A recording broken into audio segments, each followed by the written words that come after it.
কি হয়েছে বলো? দেখো দেখো দেখো কি হয়েছে? কি হয়েছে? স্পর্শ লুকাচ্ছে কেন?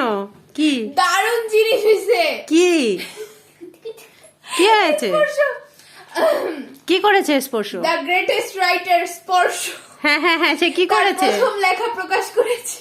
কি মানে আমি আবিষ্কার করছি, আমি ওর খাতা খুলে এমনি দেখতেছিলাম। কি কি বলো তো? দেখি কি ও লিখছে গল্প, দেখো। লেখক স্পর্শ। ও মা, কি এটা গল্প? কি লেখছে শুনো, আমি পড়ে শুনি। হ্যাঁ হ্যাঁ, পড়ো তো। লেখক জাভা স্পর্শ। গল্পের কোনো নাম নাই আপাতত, ঠিক আছে, শিরোনামহীন। কি? অনেকদিন আগের কথা। হ্যাঁ হ্যাঁ। এক ছিল এক রাজা, রাজার ছিল এক কন্যা, তার নাম ছিল Lilia. Oh my God, Lilia. Lilia Lilia Lilia কে স্পর্শ? একটা কার্টুন ক্যারেক্টারের নাম। আচ্ছা আচ্ছা আমি আচ্ছা যতদূর জানি। ও আচ্ছা আচ্ছা, তারপরে লিলিয়া? লিলিয়া খেলাধুলা করতে খুব পছন্দ করত, কিন্তু রাজা চেতো লিখছে, রাজা চেতো লিলিয়া যেন পড়াশোনা করে। কিন্তু লিলিয়া পড়াশোনা করতে ভালো লাগতো না।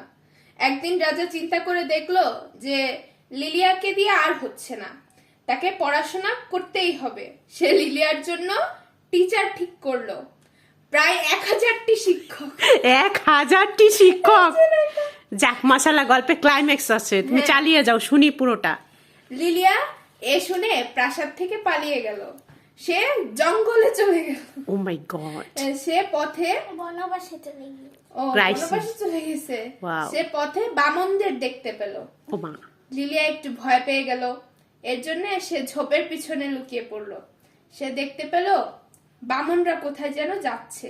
সে ভাবলো সে তাদের পিছু করবে। যা ভাবা তাই কাজ। মাই গড। ওকে, এই যে যা ভাবা তাই কাজ, এইভাবে ও সব ঠিকঠাক লিখছে? না, বানান অনেক ভুল। আচ্ছা, যাক, মাশাআল্লাহ। সে বামনদের পিছু নিল। সে দেখতে পেল অনেক সুন্দর একটি বাড়ি, তার মধ্যে বামনরা গেল, আবার কুদাল নিয়ে বের হলো। লিলিয়া তা দেখে বাড়ির ভিতরে গেল। সে দেখলো সেখানে একটা ফ্রিজ আছে, ফ্রিজের মধ্যে অনেক খাবার। সে খাবার খেয়ে ঘুমিয়ে পড়লো। আচ্ছা, স্নো হোয়াইট থেকে কাহিনী অ্যাডাপ্টেড। আচ্ছা আচ্ছা, বোঝা গেল। তারপরে? সেখানে একটা বিছানাও ছিল। সকাল হতে না হতেই লিলিয়ার ঘুম ভেঙে গেল। সে উঠে দেখলো সকাল হয়ে গিয়েছে। সে শব্দ পেল বামনরা চলে এসেছে। সে লুকিয়ে পড়লো। বামনরা দেখলো তাদের একটি প্লেটের খাবার শেষ। আচ্ছা। তারা অবাক হয়ে গেল, প্লেটের খাবার কে খেতে পারে। তারা খুঁজতে শুরু করলো যে কে খেলো সেই খাবার। লিলিয়া ভয় পেয়ে জানলা দিয়ে পালিয়ে গেল। শেষ? শেষ। এই জানলা দিয়ে পালিয়ে গেল, তারপরে? এরপরে আর লেখিনি, to be continue. To be continue? তা তোমার এই থিমটা কোথা থেকে পেলে? তুমি এই গল্প লেখার কথা মাথায় আসলো কেমনে বাবা? সত্য কথা বলো তো, তুমি এই গল্প লেখার কথা? ভুল বলেছি, আর করো না। না না, বলো তো। আমি ভুল বলেছি। কি ভুল বলেছো? To be continue. To be continue, ঠিক আছে, ওটাই কোনো ভুল হয়নি। তুমি আমাকে একটু বলো না যে তুমি এই গল্প লেখার আইডিয়াটা কোথায় পেলে? বলো বলো, সত্য বলো।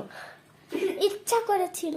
কেন হঠাৎ করে তোমার লিলিয়ার কথা? আমার কিচ্ছু কোনো টাইমই ছিল না, কোনো কাজই ছিল না। ও আচ্ছা আচ্ছা, কোনো কাজ ছিল না, তাই বসে বসে গল্প লিখেছো? হ্যাঁ। এবং তুমি এরকম আরো ভালো গল্প করেনি। লিখতে পারো। হোমওয়ার্ক করেনি? আচ্ছা, বাদ দাও। হোমওয়ার্ক করেছি। মিথ্যা কথা কেন বললো? মা মিথ্যা কথা। ও মিথ্যা বলে? আবু ঠিক আছে, তোমার গল্পটা কিন্তু আমার অনেক পছন্দ হয়েছে, বুঝছো? সুন্দর ছিল, সুন্দর গল্প লিখেছো। তুমি কি আরো লিখতে পারবা? ভালো লেগেছে তোমার? তুমি কি লেখক হতে চাও?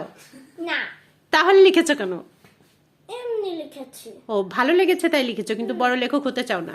আমি তো দোয়া করছি, মা যেহেতু বড় হতে পারে নাই, তুমি অনেক বড় লেখক হও, রবীন্দ্রনাথের মতো লেখক হও। আলহামদুলিল্লাহ, এটা ইনশাআল্লাহ আমাদের তুমি হবে। থাকবে জাদুঘরে।